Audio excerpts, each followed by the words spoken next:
नाज़रीन आदाब।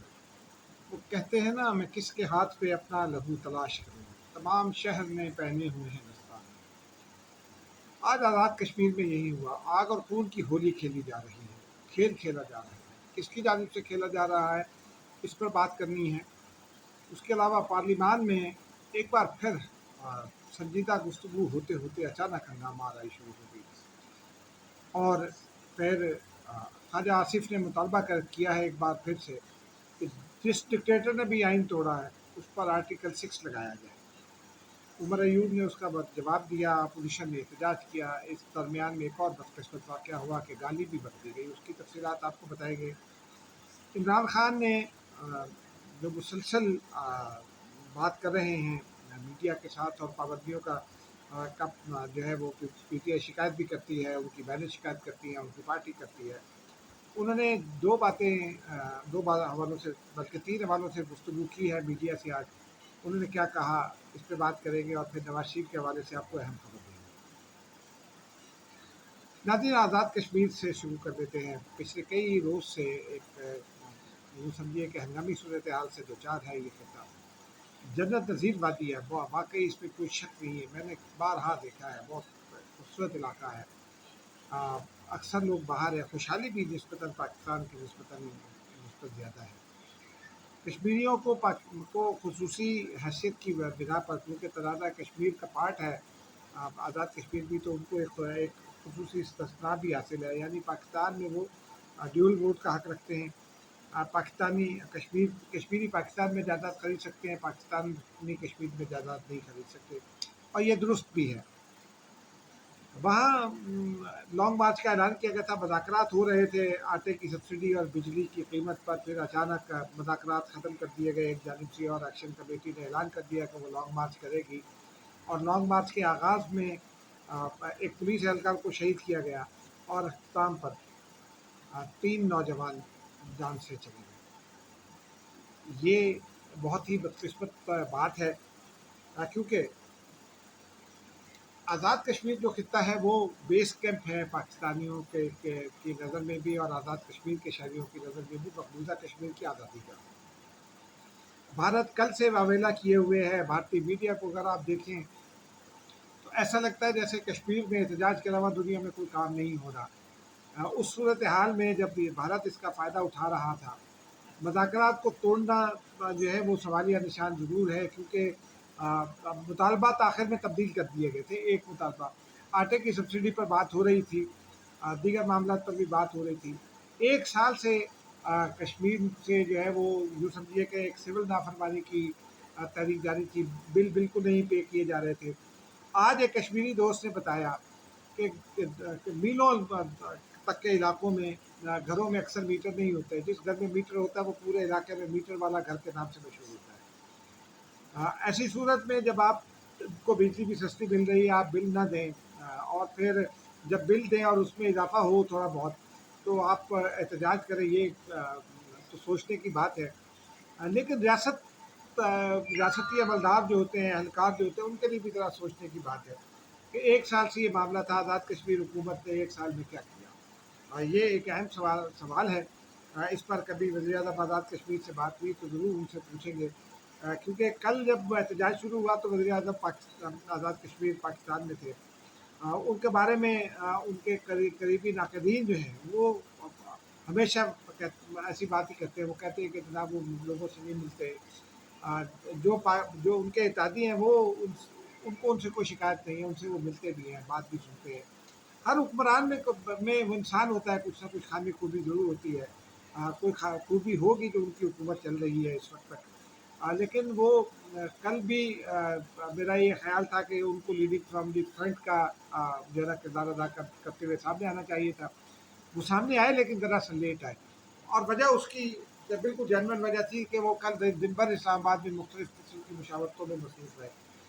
उन्होंने सिक्योरिटी के हवाले से रावलपिंडी में मीटिंग्स की, फिर फाइनेंस के लोगों के साथ मुलाकात की, ताकि देखा जा सके कि इस मसले का हल कैसे निकाला जा सकता है। ये आखिर अरबों रुपए का मामला है। 70 अरब का डिफ़ॉल्ट हुकूमत कश्मीर और आज़ाद कश्मीर के शहरियों की जानिब से हो चुका है पिछले 1 साल में।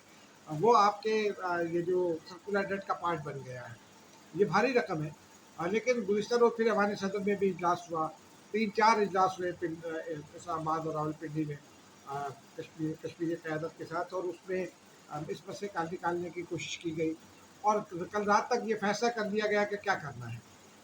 اور پھر آج صبح اس کا اعلان بھی کر دیا گیا, بلکہ کل رات گئے بھی اس کا اعلان ہو گیا تھا کسی حد تک پرائم منسٹر کی جانب سے. اور آج صبح پھر واضح طور پر اعلان ہو گیا کہ کمیٹی بیٹھ رہی ہے, کمیٹی ڈیٹیل طے کر دے گی, لیکن یہ 23 رقم جاری کرنے کی منظوری دے دی ہے پرائم منسٹر نے. وزیر اعظم آزاد کشمیر نے پریس کانفرنس بھی کی, لیکن اس کے باوجود بھی یہ پریس کانفرنس ہو گئی تھی, اعلان ہو چکا تھا, لیکن وہ لانگ مارچ چل پڑا.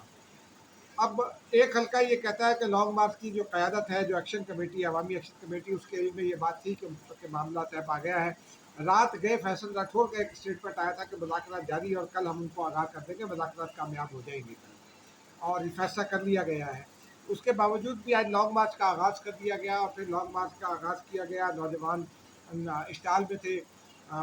جب آزاد کشمیر حکومت نے 2 روز پہلے رینجرز کو واپس بھیجا تھا, لیکن یہ طے کیا تھا کہ اگر تو یہ لانگ مارچ پاکستان پہنچتا ہے مظفر آباد, تو پھر پاکستان سے رینجرز کو طلب کر لیا جائے گا تاکہ وہ سپریم کورٹ, پارلیمان اور دیگر اساسی عمارتوں کی حفاظت کر سکیں.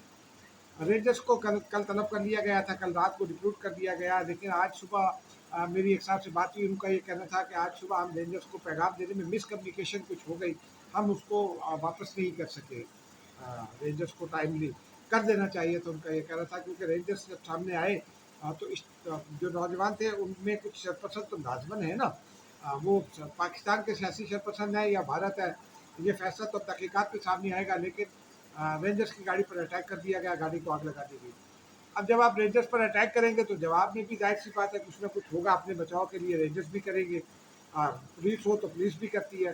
وہی آنسو گیس سیلنگ, ہوائی فائرنگ وغیرہ کا سلسلہ ہوا. لیکن آزاد کشمیر سے جو اطلاعات آ رہی ہیں اس میں یہ دعویٰ کیا جا رہا ہے کہ 3 لوگ ہلاک ہو گئے ہیں. میں نے کسی دوست سے پوچھا تھا کوئی گھنٹہ 1.5 گھنٹہ پہلے, تو ان کا کہنا تھا کہ ایک کی تصدیق ہوئی ہے, لیکن پھر مختلف جانب سے بیانات آنا شروع ہو گیا. راجہ فاروق حیدر نے بھی ایک بیان داغ دیا, پی ٹی آئی نے بیان داغ دیا, اور لوگوں کی جانب سے بھی بیان آ رہے ہیں جس میں مذمت کی جا رہی ہے.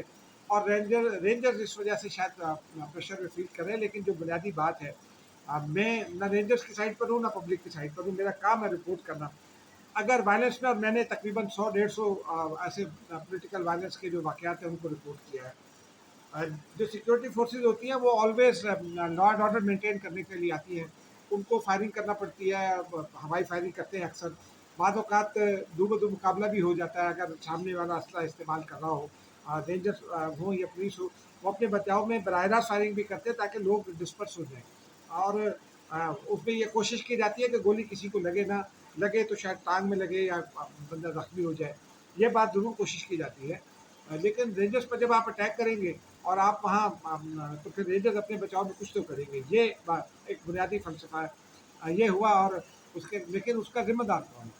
ناظرین, اس کے ذمہ دار وہ لوگ ہیں جو لانگ مارچ کو اعلان ہو جانے کے باوجود کہ معاہدہ, اور 1-2 روز میں باقاعدہ معاہدہ ہو جائے گا, پیسے جاری ہو چکے ہیں, اعلان ہو چکا تھا, نوٹیفیکیشن جاری ہو گیا.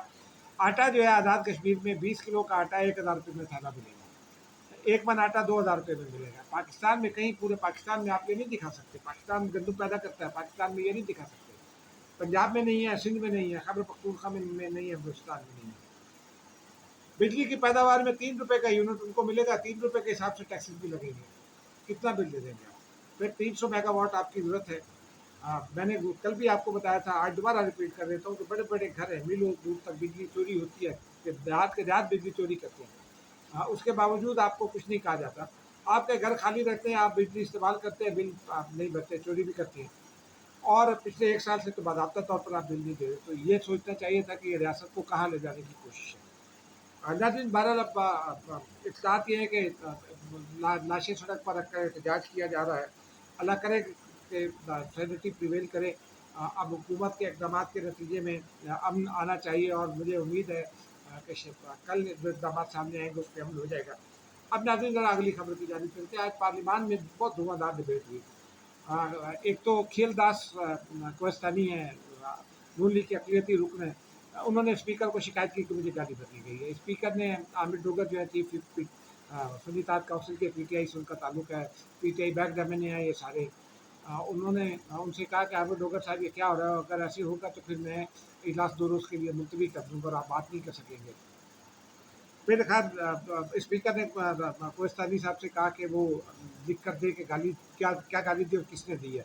तो फिर कल देखते हैं, अभी मामला कल पर चला गया। लेकिन ख्वाजा आसिफ जो पार्लियामानी लीडर भी हैं, वज़ीर दिफा भी हैं, उन्होंने तकरीर की। उन्होंने कहा कि मैं मुसलसल मुतालबा करता हूँ कि जो लोग आइन तोड़ते हैं उनके खिलाफ आर्टिकल 6 का मुकदमा लगना चाहिए। मुशर्रफ के खिलाफ लगा था।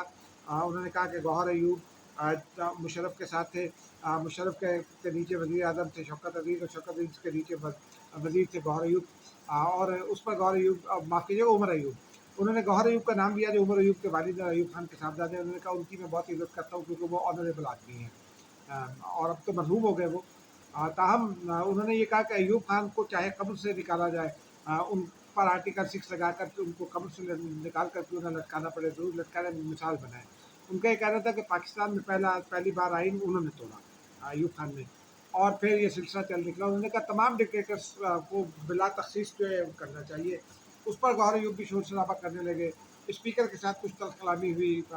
बैरिस्टर गौहर भी कुछ बोलना चाहते थे, लेकिन साथ साथ उन्होंने ये भी कहा कि ये माई बाप बनाते हैं। पहले जनरल बाजवा को माई बाप बनाया हुआ था, अब उनको गालियाँ बकते हैं। जनरल बाजवा के बारे में खुद इमरान खान ने कहा था कि मैं उनसे कहता था कोरम पूरा कराएं, फलाह बिल है उसके ऊपर ये आया, और ये इमरान खान ने खुद कहा भी था। फिर बहरहाल अब इस हंगामा आराई होती रही। जब स्पीकर नाकाम हो गए तो उन्होंने इजलास कर सुबह 11 बजे तक के लिए मुलतवी कर दिया। अब नाज़रीन अगली खबर की जानिब आते हैं। नवाज शरीफ साहब के हवाले से इमरान खान वाली खबर पे आ जाते हैं। आज इमरान खान ने फिर मीडिया से गुफ्तगू की अडयाला जेल में। उनका ये कहना था कि मैं आर्मी चीफ को खत लिखूंगा। क्या लिखेंगे आप तो गालियाँ बक रहे हैं हमको। अब आप जब उनको बुरा भला कह रहे हैं, उन पर इल्ज़ामात लगा रहे हैं, अपने और अपनी बीवी के कत्ल तक के इल्ज़ामात आप लगा चुके हैं फौजी क़यादत पर, तो और क्या आप लिखेंगे। मैंने इस हवाले से पीटीआई के कुछ लोगों से बात की तो उनका ये कहना था कि खत ड्राफ्ट हो रहा है और शायद इमरान खान कुछ ऑफ़र करेंगे। आप क्या ऑफ़र कर सकते हैं, आप जेल में हैं। आपने आपका जो मौक़िफ़ है हुकूमत का, और जो DGI स्पीकर को उस रोज़ का मौक़िफ़ था वो यही था कि आप, और फिर आर्मी चीफ ने भी कहा, उन्होंने यही कहा कि आप बयानियाँ तोड़ मरोड़ रहे हैं, लोगों को गुमराह कर रहे हैं और अदारों को बदनाम कर रहे हैं। अगर तो आप इसी तरह जारी रखेंगे, आपके ख़त में भी अगर यही लाइन होगी तो फिर शायद मुफाहमत की बात नहीं हो सकेगी। मुफाहमत की बात करनी है तो एक ही रास्ता जो दुनिया ने भी अपनाया कि आप अपनी पोजीशन से पीछे आइए, दूसरे भी अपनी पोजीशन से पीछे आएंगे, तब बात हो सकती है। ऐसे नहीं हो सकती कि आप एक जगह खड़े रहें और आप डिक्टेट करते रहें। डिक्टेट करने से मामला आगे नहीं बढ़ेंगे। आज भी जो है वो मुस्लिम लीग नून भी कहती है ग्रैंड डायलॉग कर लें, पीपल्स पार्टी भी कहती है ग्रैंड डायलॉग कर लें, और हुकूमत कहती है बातचीत करने पर तैयार है। नहीं तैयार तो इमरान खान नहीं तैयार है सियासी क़ुव्वतों से बातचीत करने के लिए। बहरहाल उनका ये कहना था कि शेर अफजल मरवत को मैंने जो है वो 4 बार वार्निंग दी, वो पार्टी पॉलिसी के खिलाफ वर्जी कर रहे थे। उस वक्त आपने क्यों वार्निंग नहीं दी जब उन्होंने उसने आपकी हिदायत के बगैर जुलूस निकाले, बाकी सारी क़यादत अंदर चली गई थी। शेर अफजल मरवत ने कहा मैंने उनके शोकॉज का नोटिस दे दिया और अब पार्टी वो जाने, और जब पार्टी जवाब देगी तो फिर मैं देखूँगा। इमरान खान से सवाल हुआ कि क्या आप उन्हें जेल मिलने के लिए बुलाएंगे, क्योंकि वो कहते हैं कि इमरान खान बुलाएंगे तो मैं जाऊँगा। इमरान खान खामोश है और चले गए। अब नाज़रीन ज़रा आखिरी खबर सुन लें। ये दिलचस्प खबर है कि मुस्लिम लीग के सदर शहबाज शरीफ साहब ने तो इस्तीफ़ा दे दिया मुस्लिम लीग नून की सदारत से। 18 मई को बुलाया गया है सेंट्रल एग्जीक्यूटिव कमेटी का इजलास, मरकज़ी मजलिस आमला। उसमें तौसीक हासिल कर ली जाएगी नवाज शरीफ साहब को दोबारा पार्टी सदर बनाने की, और फिर ख्वाजा साद रफ़ीक को सेक्रेटरी जनरल बनाने की। दोनों लाहौर से, नून लीग दोनों ओहदे पंजाबी में रखती है। लेकिन जो है वो जनरल काउंसिल का इजलास होगा 28 मई को। उस इजलास में फिर कोशिश की जाएगी कि नवाज शरीफ साहब को अनअपोज इलेक्ट करा लिया जाए। अब देखें ये अनअपोज इलेक्ट कराने की कामयाबी होती है या नहीं। लेकिन जो पीटीआई के इलेक्शन का मामला था उसमें मामला जिस हद तक डिटेल में गया, उसके बाद नून लीग के लिए भी ज़रा मुश्किल है कि वो थोड़ा बहुत भी डिविएट करे, क्योंकि अगर कोई दरख्वास्त आ गई तो उनके लिए भी मुश्किल होगी। लेकिन नून लीग चाहती है कि नवाज शरीफ वापस आएँ। अब नवाज शरीफ साहब का स्टैंड और ख्वाजा साद रफ़ीक का स्टैंड और का पिंडी में क्या रद्द अमल है, इस पर कल बात करेंगे। नाज़रीन मुझे इजाज़त दीजिए, खुदा हाफ़िज़।